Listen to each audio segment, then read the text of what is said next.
যদিও যোৱা ডেটত মই শুনিছোঁ যে বহুতেই আহ্বান জনাইছে ফাঁচি হ'বলৈ, মই এই ডেটত ফাঁচি দিব নোৱাৰে। মই এইটো একেবাৰে আইনৰ দৃষ্টিভংগীৰ ভিতৰৰ পৰা কৈছোঁ। যদি কোৰ্টে কি ডিচাইড কৰে বেলেগ কথা। মোৰ এজ এ ডিফেন্স লয়াৰ মোৰ সম্পূৰ্ণ এইটো মই সাক্ষীবাদী চাই মই এইটো কৈছোঁ যে এই কেছত কোনো কাৰণত তেওঁলোকক কেপিটেল পানিছমেণ্ট বা মৃত্যুদণ্ড দিব নোৱাৰে। এই কেছত যিহেতু 302 দিছে, যিহেতু যাৱজ্জীৱন কাৰাদণ্ড হ'ব, সেইটো মই খাটাং কৈছোঁ। কাৰণ 302 তাতকৈ কম পানিছমেণ্ট দিব নোৱাৰে, যাৱজ্জীৱন কাৰাদণ্ড দিবই।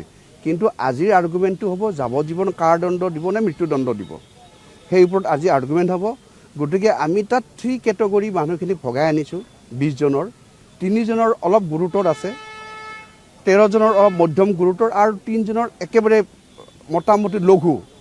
আৰু এনেকুৱা ধৰণৰ সাক্ষীখিনি পৰ্যালোচনা কৰিলে কোনো কাৰণত মানে মই ভাবোঁ যে এই 302 কোনো কাৰণত কোনো ধৰণৰ তেওঁলোকক পানিছমেণ্ট দিব নোৱাৰে।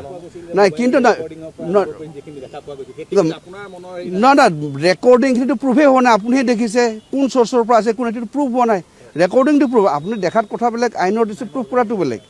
এতিয়া মই কৈছোঁ যে তেওঁলোকৰ যিহেতু মই এটা আৰ্গুমেণ্ট কৰিছিলোঁ যে যদি 302 দিব লাগে, 302 ধাৰাত পানিছমেণ্ট দিব লাগে, তেতিয়া আমাৰ 300 যি ধাৰা আছে দণ্ডবিধি আইনৰ, তাৰে থাৰ্ডলি বুলি এটা আপোনাৰ প্ৰভিজন আছে, সেই থাৰ্ডলিত পৰিব লাগে।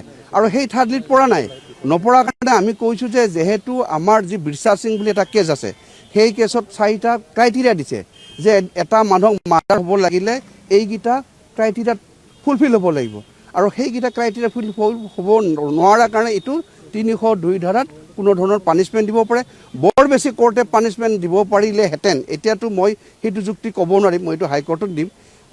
মোৰ বোধে কোৰ্টে যদি পানিছমেণ্ট দিব পাৰিলেহেঁতেন 304 Part 2 দিব পাৰিলে। সেইকাৰণে মই কৈছিলোঁ যে আপোনালোক কৈছিলোঁ সিদিনাখনে যে যদি পানিছমেণ্ট হয় চবৰে পানিছমেণ্ট হ'লেও আজি সকলোৱে ওলাই যাব।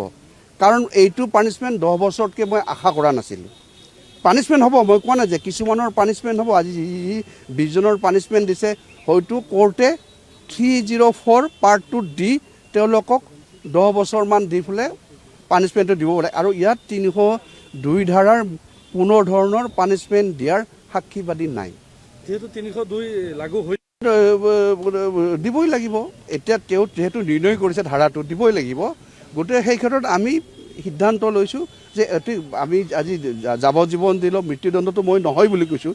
মৃত্যুদণ্ড দিলেও যাৱজ্জীৱন দিলেও আমি গুৱাহাটী হাইকোৰ্টত যিহেতু ইয়াত কোনো ধৰণৰ তেনেকুৱা সাক্ষী প্ৰমাণ মানে প্ৰচিকিউশ্যনৰ ফালৰ পৰা উত্থাপন কৰিব পৰা নাই, দিব পৰা নাই।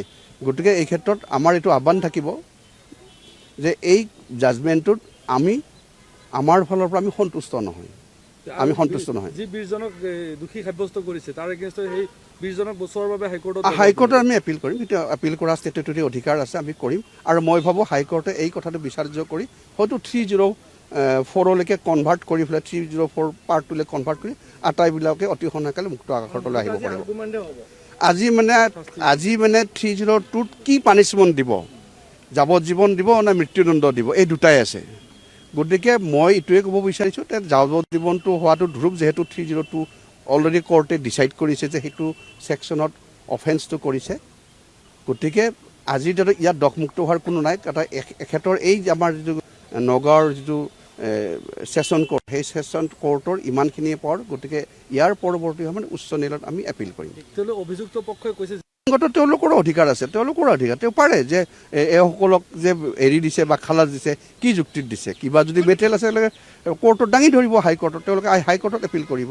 আমিও হাইকোৰ্টত আমাৰ এগেইনষ্টে এই কনভিকশ্যনৰ এগেইনষ্টে আজি যিয়ে নহওক এই পানিছমেণ্টৰ এগেইনষ্টে আমি উচ্চ ন্যায়ালয়ৰ দ্বাৰস্থ হ'মেই।